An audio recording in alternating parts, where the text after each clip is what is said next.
Let's bring in our panel.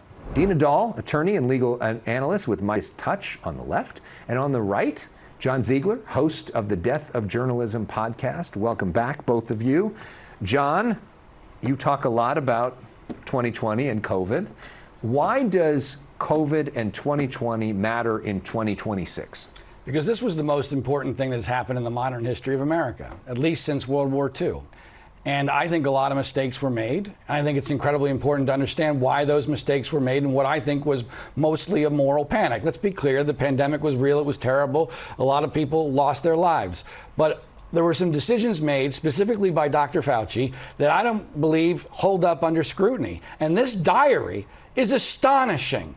This, to me, is far more significant than the Epstein files ever possibly could have been. Yet the media coverage of the Epstein files is 1,000 times more than what we've seen so far on this. I'm not that interested in the lab leak theory, which I know Rand Paul is going to get into with Fauci tomorrow. I'm way more... This idea, the lab leak theory, is that maybe Fauci was ordering some testing, right, and then maybe America helped to engineer COVID, which Fauci says isn't true. I'm way more interested in what we did here in America. As the father of two young daughters who had their lives largely destroyed for 2 years in decision-making that I think was ill-advised and had no backing, I want to know how and why those decisions were made. And we've already learned from these diaries that Dr. Fauci lied publicly about who was behind the shutdowns here in California and New York. He bragged about those. He lied about data, including the death rate. He lied about all sorts of things. But here's the part that I think is most significant, and what I think your viewers need to understand most. This was a man obsessed with his own celebrity. It is off the charts in these diary entries. And why does that matter? Because when you want to be loved, especially by the liberal elites, it is going to impact your decision making because you want to maintain that love. You want the pandemic to go on as long as possible because it is the greatest thing that has ever happened to you. And when you flip on masks, as Fauci did in February of 2020 to May in 2020, he did so because his fan base, the liberal elites, demanded that he do so because it was a virtue signal for anti-Trump supporters. And my children had to wear masks uselessly for 2 years and missed school because of those decisions. Dina, there's a lot to get into there. Yeah, there's a lot to unpack. First, I think it's a mischaracterization of his diary significantly. I do not think he lied. I do not think he was obsessed with celebrity from what I've read with the diary. But also, he did talk a lot about the media and media discussed appearances it, and all but the rest it of was a personal diary. He was detailing his life, which included celebrity interactions. But the fact is, I mean, I also know somebody who died in his young 30s. We all do. And that's I'm sorry, the point. none of the mitigations help that. The fact of the matter is, we don't know that. We don't know that. They did help that more. Yeah, we do. They died. It was difficult. Yeah. I don't know. It didn't. I mean, my point is that other people may have died of some. It prevented deaths. This was a man in his young 30s. He left behind a baby and a young wife, and we would have had a lot more deaths if Fauci and others had not closed it down.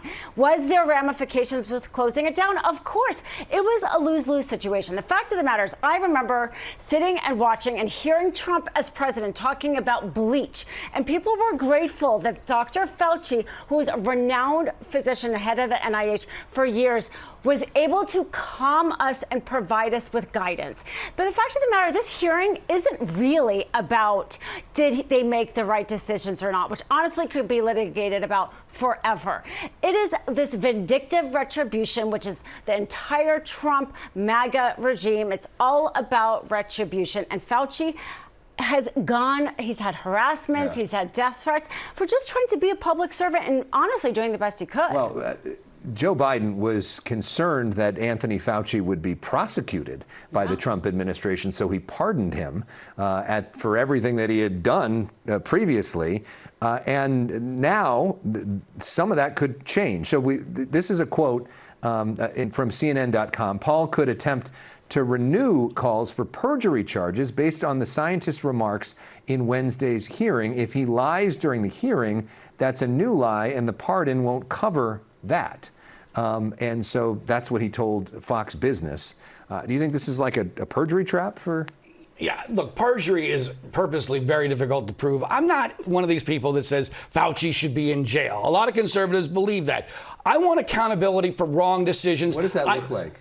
I want him to admit he was wrong about things. He admits so in his diary, if you use basic logic, because he either lied in his diary or he lied in his public statements. You can't do both. He was wrong about a lot, and we need to learn from the past so that if anything like this ever happens again, we don't make the same mistakes. We devastated our education system, our economy, and we did all sorts of things that I believe we are going to rue for years and years. I just want the truth. I just want some accountability. I mean, if Rand Paul wants to know why Trump messed up the handling of COVID, he can.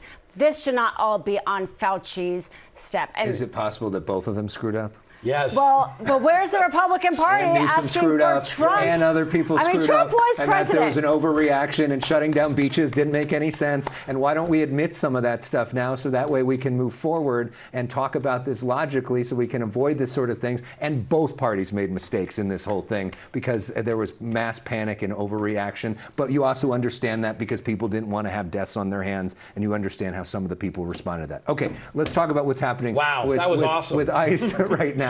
And there is some new CNN.com reporting about this idea that ICE is getting more involved at airports. ICE arrests at U.S. airports are happening more frequently, attorney says. We want to show you a few different videos of what we're talking about. There was a Ukrainian woman at SFO who was arrested, accused of a visa overstay, arrested at the airport. The mayor of Richmond happened to see this, heard her screaming, "Help me," thought it was maybe a human trafficking situation because the ICE officers were plain clothed.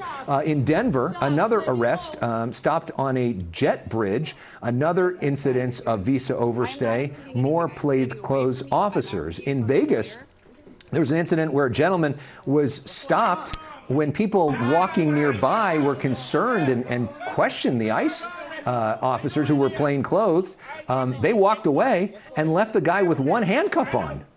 And that's what happened there. I mean, does this make sense as a policy? And, you know, there are plenty of people that do overstay their visas. That is a big part of immigration problem. It makes sense as a policy if your policy is fear. Yeah. That is, I mean, watching, those are just short clips. I watched, you know, the video of the young woman from Ecuador, and her friend is frantic. She knows she's not going to even know where this girl is going. She has these people who are not in uniform, and we've heard over and over, people can't locate their friends and family. They can't talk to their lawyer. They're in these horrible, inhumane conditions. So now they're in an airport, and they have that information because obviously we all know the names of who are flying.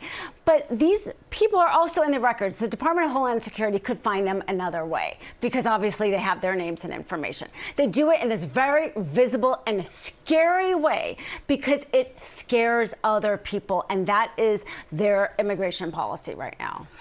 Look, I actually have a very opposite view on this. I live north of Los Angeles in Farm County country. I actually think the ICE raids are way overblown. I have not seen any real life proof that anything has really changed. I think this has gotten way more media coverage than it deserves. These are visa overstays.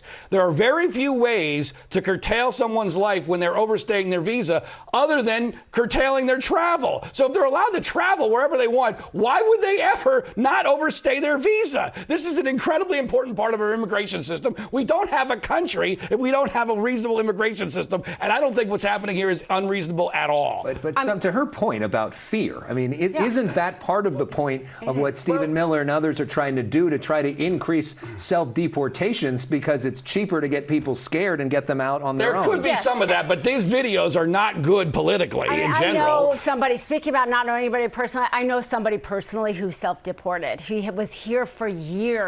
Illegally. But the point is the fear.